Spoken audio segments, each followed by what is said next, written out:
Hello, coucou, une petite vidéo. Je fais mon cinéma pour parler cinéma, puisque je suis allé voir aujourd'hui en salle un film belge de Michel Blanchard qui s'appelle La nuit se traîne.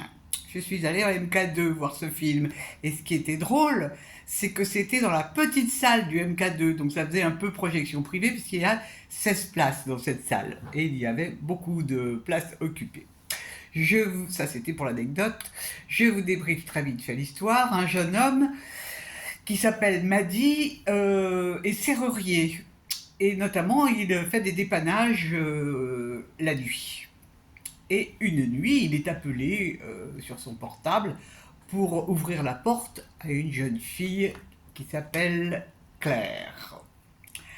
Alors, il va se rendre sur les lieux, et puis, avant d'entrer, il demande certaines choses, la carte d'identité, il demande à ce que ce soit à être payé en liquide, et la jeune fille lui dit, en fait, mes papiers sont à l'intérieur, l'argent est à l'intérieur, donc il lui ouvre la porte, elle lui demande de l'attendre, parce qu'elle lui dit, on va lui trouver un prétexte, et en fait, il l'attend dans l'appartement, seulement à ce moment-là, il y a quelqu'un qui arrive dans l'appartement, qui doit être le propriétaire, on suppose, et ça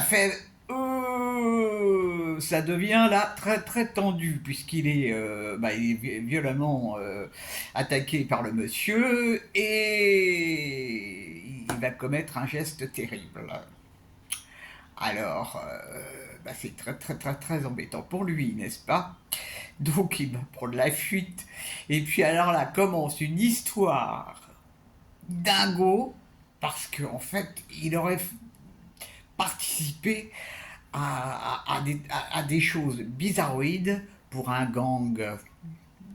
Pour un gang. D'ailleurs, à un certain moment, tout au début du film, on voit que le monsieur qui occupe l'appartement est un nazi. Parce qu'il y a des croix gammées qui se baladent sur des espèces de drapeaux. Donc on va suivre la fuite de ce jeune homme qui est complètement dingo, qui se trouve mêlé à une affaire dont il est pas fautif, quoi. Vraiment, bon, il s'est défendu, c'est légitime défense.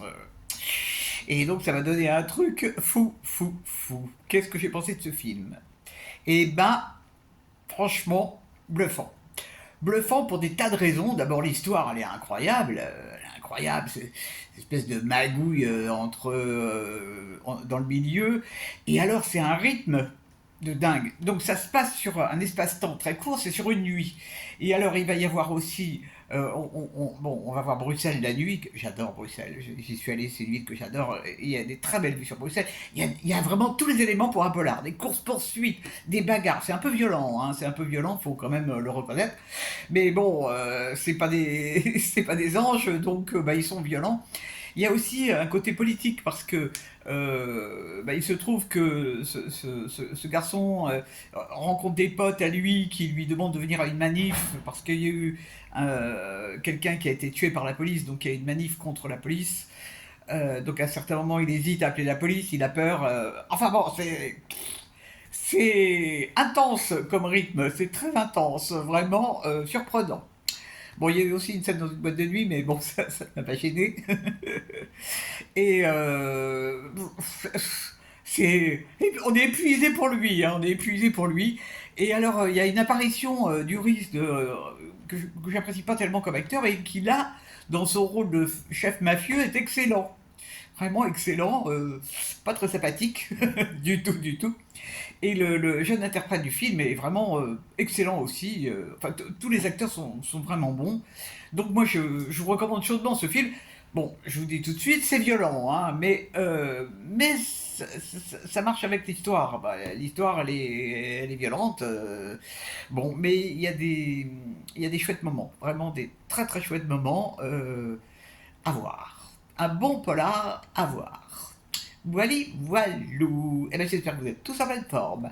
Et je vous dis salut, salut, à la prochaine pour parler cinéma ou autre.